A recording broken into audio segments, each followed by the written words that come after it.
keluar dari gerbong itu. Oke, keluar dari gerbong, terus Tapi mereka tidak berjalan. kodim doang gitu. Iya, nah mereka itu menyeret tubuh mereka di atas kerikil rel. Menyeret tubuh.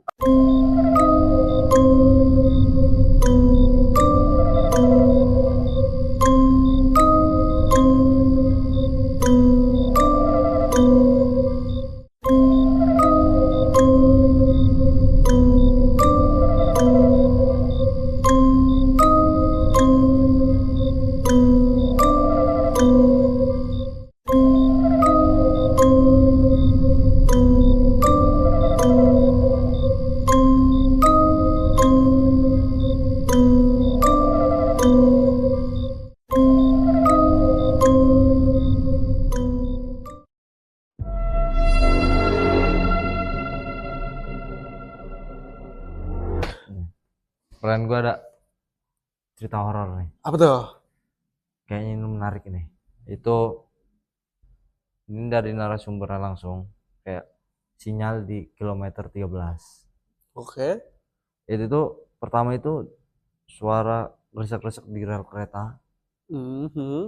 Terus kayak bunyi-bunyi klakson kereta itu segala macem lah. Berisik-berisik gitu lah ya. Ini terjadinya kayak di rel kereta kayak asik. Terus ada alasannya kenapa Kenapa tuh? masinis ini selalu membunyikan klakson panjang. Masinis ini. Kenapa tuh? Karena setiap melewati rumah tua, kan di KM 13 itu ada rumah tua. Kilometer 13 itu ada rumah tua. Oke. Itu bukan untuk memperingati jalannya, Tapi itu untuk menyapa mereka yang tidak pernah sempat pulang. Alik gak tuh? Serem-serem enggak? Terus kenalin aja nih narasumbernya, Aris. Oke. Aris ini aku baru saja dari dia ini baru saja nyewa rumah kecil di pinggir rel kereta api. Di dekat apa? Di dekat kilometer 13 tadi? Ya, ini dia nyewa di rumah yang masinis klakson itu. Oke.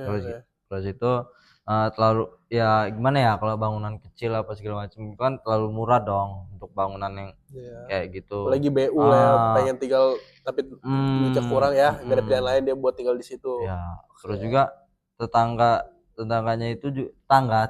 Aris ini berpesan, apa tuh? kalau ada suara kereta lewat malam-malam, terus jangan pernah melihat ke jendela. Nggak boleh ngeliat jendela kalau ada kereta lewat malam-malam. Iya. Dan juga Aris cuman kayak ngangguk-ngangguk aja, kayak percaya nggak percaya ya, menganggap itu kayak gangguan suara agar tidurnya itu kayaknya tidak terganggu apa nyenyak gitu segala macam ya. Terus nah ini awal kejadiannya di rumah kilometer itu kan. Gimana tuh? Malam Jumat kayak tepat pukul 1 pagi. Oke, jam 1 pagi. Jam 1 pagi goncangan hebat mulai terasa di rumah dia.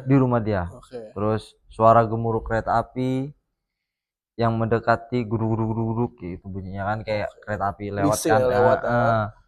Terus lampu di kamar rumah di rumah Aris ini berkedap-kedip. Berkedap-kedip kayak sering bergetar nih tanahnya juga kan rumahnya, soal kan deket rel kereta kan pastilah. Terus kereta api itu guncang apa ya, lewat juga sangat kenceng ya kan, ngebut lah kereta ya, bikin apa ya, bikin lampu kedap-kedip, rumahnya juga katanya getar, kaca juga kayak mau pecah ya. Terus kereta itu juga berhenti mendadak. Gimana sih itu mendadak? Nggak tahu ini juga nih ya, berhenti mendadak di depan rumah Aris itu, narasumber kita ini. Padahal di situ itu bukan stasiunnya. Ya, tahu saya juga kereta kan nggak boleh kan, nggak bisa mendadak. Terus juga nah kejanggalan ini mulai nih, hening dong.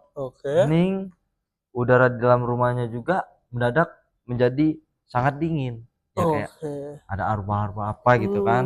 Ya. Terus si Aris juga ini penasaran, melupakan pesan dari tetangganya. Lupa ada pesan dari tetangga itu karena ya kan ya itu.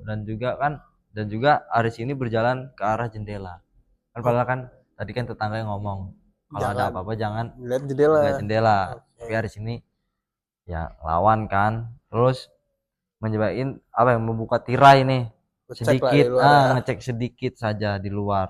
Dan juga gerbong-gerbong kereta itu kelihatan gelap. Oke.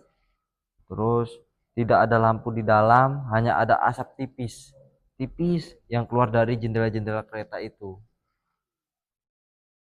Dan lalu si Aris ini melihat satu persatu pintu gerbong terbuka perlahan. Gimana?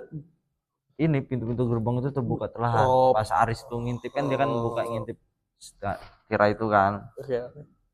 Terus baru kayak, nah ini puncaknya nih. Apa ya, kayak banyak orang keluar dari jendela, banyak orang keluar dari gerbong itu. Oke, keluar dari gerbong. Terus tapi mereka tidak berjalan. Kodim doang gitu? Iya, nah mereka itu menyeret tubuh mereka di atas kerikil rel. Menyeret tubuh? Dia nggak jalan, cuma enggak doang? Iya. Oke. Terus ada yang kehilangan tangan. Waduh. Terus ada yang kepala tertunduk miring. Waduh. Tak wajar. Aduh, ngeri juga tuh. Semua berjalan menuju rumah Aris itu. Kuku apa ya, kayak ya bunyi kayak mana sih kalau datang itu kan serak-serak gitu kan, datang kan ada yang nyeret, ada yang segala macam. Berisik lah pasti di luar itu. Terus juga si Aris ini kayak ya takut lah kan, mundur ini ke belakang. Pastilah dia kalau kayak gitu. Mundur ke belakang, terus tiba-tiba itu ada yang ngetuk rumahnya. Oke, gimana tuh? Ada yang ngetuk rumah, kayak ada yang kayak ngomong permisi, numpang tanya. Oke. Serem dong ya kan. Gimana kayak itu? Ya dia tinggal di situ ngontrak sendiri. Emang rumah itu emang ini. Bangun minta tolong siapa dia? Terus juga ada suara lirih nih muncul dari balik pintu. Stasiun berikutnya masih jauh. Aduh, oke. Terus si Aris ini terdiam dong. Kayak ya kan cuma tetangganya palingnya cuma satu atau dua kan di dekat rel itu kan. Tak berani menjawab rupanya si Aris ini. Tapi tidak ada bayangan kaki di bawah pintu itu, dia ngintip itu. Waktu lihat ke bawah si Arisnya.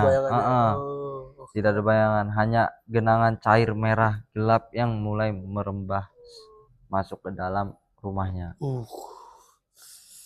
Terus tiba-tiba ini kereta api ini bunyiin klakson. Terus gimana? Terus kereta ini mulai bergerak jauh dan dalam kejapan semua sosok di luar jendela itu menghilang.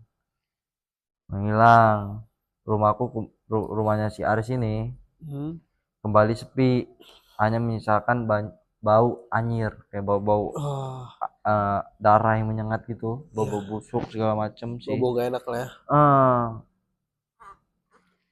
Terus juga dan paginya nih si Aris ini dia langsung bertanya-tanya ke warga sekitar, warga sekitar. Wajar lah ya nanya. Warga sekitar kayak tentang kejadian malam itu. Warga juga itu menatap Aris itu kasihan. Tapi kasihan, Mas, di depan rumahku itu rumah dia itu rupanya bekas kecelakaan kereta api ekonomi, menabrak bus dan gerbong terguling. Waduh. Tetapi tetap di tanah rumah itu. Waduh. Di rumahnya Aris itu. Makanya itu kan kayak, dan juga di orang itu masih kayak hantu-hantu kedayangan itu masih mencari-cari kayak tubuh-tubuh kayak mencari tubuh-tubuh di orang. Orang kan penasaran lah ya. Meninggal tapi lengkap itunya. Orang masih kayak nyari-nyari tubuh di orang di mana entah berantah, kayak menanyakan stasiun ke berikutnya kemana kan. Gimana nih menurut lo? Serem banget sih, apalagi pas dia ngecek lihat ke bawah nggak ada bayangannya, apalagi lihat bentuk-bentuk yang kakinya nggak ada, palanya patah. Aduh, ngeri banget. Oke. Kira-kira gimana deh? Ada cerita horor lagi nggak yang kayak gini? Ada. Nanti kita lanjutin lagi sebelumnya. Oke. Untuk episode kali ini, dadah.